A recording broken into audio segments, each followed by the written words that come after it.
কুড়িগ্রামের ভুরুঙ্গামারী উপজেলায় মাঠের পর মাঠ সেজেছে সরিষা ফুলের হলুদ সমারোহে। চোখ জুড়ানো সেই দৃশ্য দেখতে ভিড় করছেন সৌন্দর্যপ্রেমীরা। আর চাষিরা বলছেন সরিষা চাষ বাড়াতে পর্যাপ্ত সারের সরবরাহ পাননি তারা। তবে সব বাধা কাটিয়ে এই মৌসুমে উপজেলার ৩,৪৫০ হেক্টর জমিতে আবাদ হয়েছে সরিষার। শামসুজ্জোহা সুজনের তথ্য ছবিতে প্রতিবেদন। সবুজের মাঝে হলুদের সমারোহ, যেন হলুদ গালিচায় মোড়ানো গ্রাম বাংলার মাঠ ও প্রান্তর। গেল মৌসুমে বন্যায় নষ্ট হয়েছিল আমন ধানের ক্ষেত। সেই ক্ষতি পুষিয়ে নিতেই প্রায় ২০০ বিঘা জমিতে সরিষা চাষ করেছে কুড়িগ্রামের ভুরুঙ্গামারীর আন্ধারি ঝাড়ের ডারারপাড় গ্রামের কৃষক। আবহাওয়া অনুকূলে থাকায় হলদে ফুলে ভরে গেছে কৃষকের পুরো ক্ষেত। আমাদের এই গ্রামটা এত সুন্দর হয়েছে শুধু এই সরিষা চাষাবাদ করার কারণে। আর এখানে এই সরিষার ফুল দেখতে আসে অনেক লোক। আমাদের গ্রামটা এত সরিষার ফুল যা মানুষকে মুগ্ধ করে। এখানে সকাল বিকাল অনেকে ছবি তুলতে আসে এবং ড্রোন নিয়ে আসে। ভুরুঙ্গামারী থানার আন্দারিজার ৭ নম্বর আন্দারিজার ইউনিয়নের ডুইবাচুরি এবং দারারপাড় এলাকায় প্রায় ২০০ বিঘা জমি দেশি সরিষা আবাদ করছি আমরা। আবাদ ইনশাল্লাহ মোটামুটি দেখতেছি ভালোই ফলন হবে, আশা করি আল্লাহ কাছে।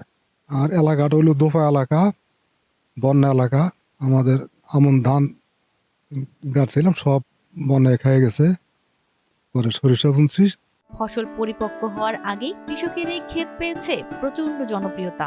দূর দূরান্ত থেকে সরিষা ফুলের সৌন্দর্য উপভোগ করতে আশপাশের গ্রামের বাসিন্দারা ভিড় করছে দিগন্তজোড়া হলুদের মাঝে আঁকাবাঁকা মেঠো পথ।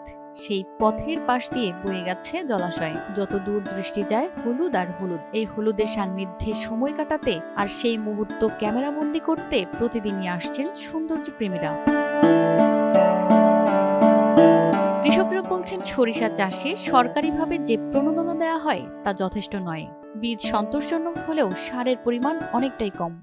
সরিষা বুনছি, সরিষার বীজ এবং সার ভ্রুমারি কৃষি অফিস থেকে ওনার মাধ্যমে পাইছি। মোটামুটি এখানে সরিষার আবাদ প্রায় তো আমার মনে হয় ২০০ বিঘাই হবে। হ্যাঁ, ২০০-এর নিচে হবে না। সরিষার ফলনও ইনশাল্লাহ ভালো। এটা যাওয়ার পর শস্য করছি, শস্য ভালোই দেয়।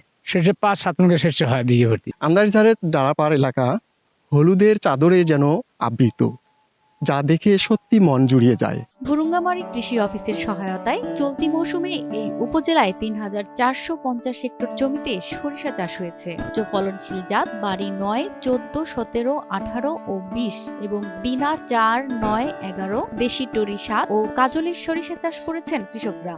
লসের দিক দিয়ে আমরা তো দেখাই নেই, আমাদের চাষ করা লাগবে। এখন লাভ হলে এখন লাভ তো হবেই, চাষ করলে তো লাভ হবেই। ঠিক আছে, কিছুদিন ঠান্ডা গেল, এর জন্য সরিষারই ভালো ফলন ভালো হয়। সরকার কর্তৃক যে অনুদানটা আমরা পাই এখানে পণ্যদানা হিসাবে আমাদের ১ বিঘা জমিতে ১০ কেজি সার ডিএপি ১০ কেজি এমওপি দেওয়া হয়, কিন্তু তাতে করে হয় না। ১ কেজি সরিষার বীজে ১ বিঘাতে হয়, কিন্তু যে সারটা দেওয়া হয় সারটা কিন্তু স্বল্প হয়। সরিষা চাষ বৃদ্ধি পেলে আর্থিকভাবে লাভবান হবে কৃষক। পুষ্টিকর খাদ্য মধু উৎপাদনও বাড়বে। সেই সাথে স্বাস্থ্যসম্মত সুস্বাদু খাবার রান্নায় বাড়বে সরিষা তেলের ব্যবহার।